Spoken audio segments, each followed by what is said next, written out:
I recently watched Dune, and it is a very, very mixed bag. And to start off, we need to have the context of what my experiences with Dune are, and they're quite short, honestly, because I have not finished reading the first book. I had read up through where the movie actually covers before watching the movie, and a little bit beyond that. But I still am not finished with the book, and so I come into this with the perspective of having read most of the material that's covered here, well, basically all the material that's covered here, very recently. And so much of this movie is very fresh in my mind along with the book. And so I could tell basically everywhere that the movie was fairly faithful to the book. But that didn't mean that it was particularly good, and we need to first start with the quotations that happen all over the place in the dialogue of this film, because there is a lot of it. There is a lot of exact verbiage used in the book being also used in the script of this film, and I appreciated it at the time. While I was watching the film, I found myself engrossed in the same dialogue that I was engrossed in when I was reading the book originally, and this led to my first inquiry as to the actual quality of this film, and that is, do these quotations actually make sense outside of the context of having read the book before? And asking the people around me, some of whom hadn't read the book before watching the film, the answer to that question was no, not at all. Because in the context of the film, most of the quotations that happen from the book don't make sense, and there is a sort of disconnect between the two disparate writing styles of Frank Herbert and whoever was doing the screenplay for this particular film, and this led me to think that what was really happening here is a massive amount of jangling the keys for the audience, especially for the audience that had read the book before. Because for those who have read the book before, you're going to hear all sorts of lines, references to powers and aspects of the world that are going to be very familiar to you and are going to cause you to enjoy the movie more than it honestly deserves. And this causes, in the actual movie itself, a number of writing problems that end up making their way into the final script and really ended up annoying me by the end. And the first one I want to talk about is truth-saying. This is a concept that's mentioned a whole 2 times in the film, and even then only offhandedly, and never in any sort of depth. If you watch the film without reading the book, you would have no idea what truth-saying is or who can do it. But if you have read the book, you know exactly who it is, because what it does and who can use it, because it's explained fairly clearly in the book, despite the lack of explicit exposition much of the time in the book. You see, in the book, Paul's mother, Jessica, can actually use truth-saying, and this causes a number of plot issues for the movie because, well, Dr. Yue exists. I mean, in the book, it was fairly well telegraphed that Dr. Yue was the traitor. Basically, from the first time you meet him, you know that something's wrong with him because he's trying to evade truth-saying. It's actually how the concept gets introduced to us in large part, and some of the more technical aspects of it, such as the fact that lies by omission are at the very least harder to catch than straight-up actual deceptions. And that Jessica can't really tell those things apart, thus explaining why Dr. Yue got away with what he did.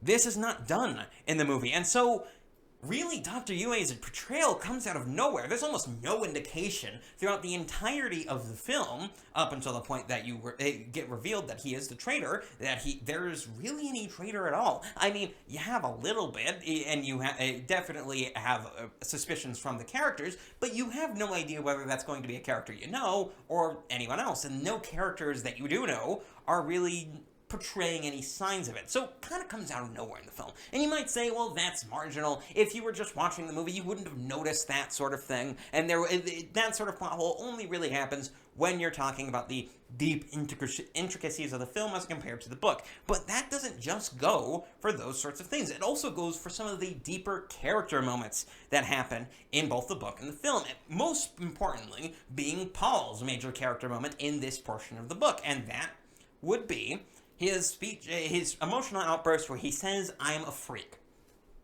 and laments at what his mother and father had done to him and what they had made him.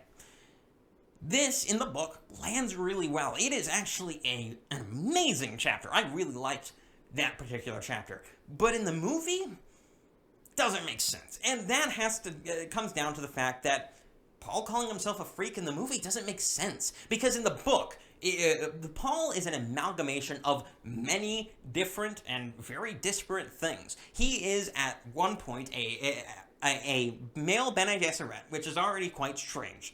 On top of that, he had been trained as a mentat, which is not even a concept mentioned in the film, though they do exist, and they are designated in the film kinda a little bit, but it's certainly never mentioned that Paul is one of them. And the reason the mentat bit is important is because the emotional outburst in the book was actually brought on by the fact that he was a mentat. You see, this scene is contextualized by the fact that Duke Atreides is dead. Leto, Paul's father, has been killed and through the poison breath thing, and now Paul is finally getting news of that fact. And in the book, he cannot grieve. He comes to the realization that because of his mentat training, that he is unable to feel sadness at his father's death. This is what leads to the emotional outburst at his mother. And it is a very,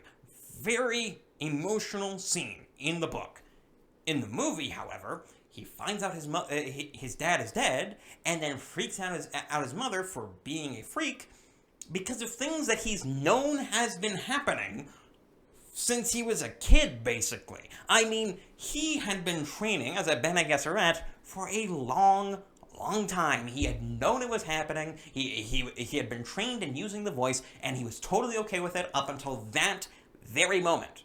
It doesn't make sense in the movie. And you might say, oh, all of this, it's just things that don't get explained, because this movie has a bit more of an incomprehensible plot, and you like other films that have less than clear plots upon a first viewing, something like, I don't know, a Blade Runner, in which the director, Denis Villeneuve, directed the sequel to, the Film Like Abortion sequel to.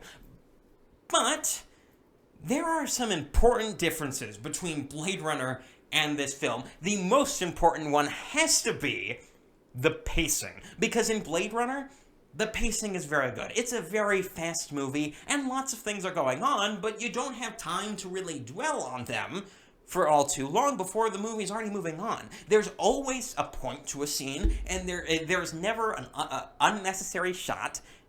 It moves along quite quickly, and it goes and has a very nice pace. But that same thing cannot be said of Dune, because this is a 2.5-hour movie that covers one half of a book while removing certain crucial plot elements and being completely incomprehensible to everyone who hadn't read the book in that theater.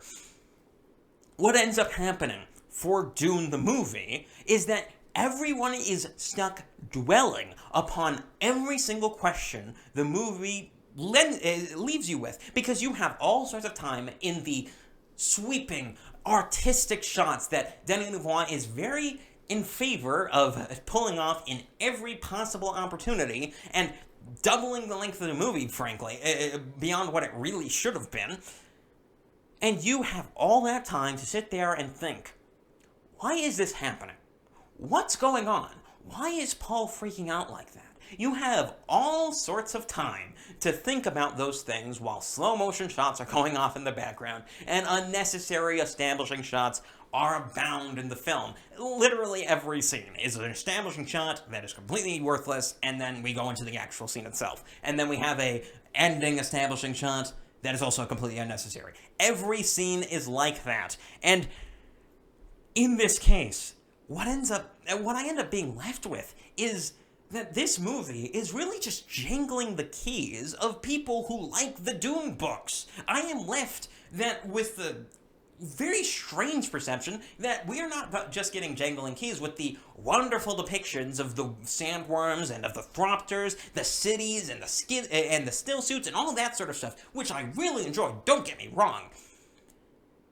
That not just that is happening with jangling keys, and not just with that, but also with the writing. You are left with the omnipresent feeling that everything in this film is designed to trick you into thinking it's good, without any real substance behind it.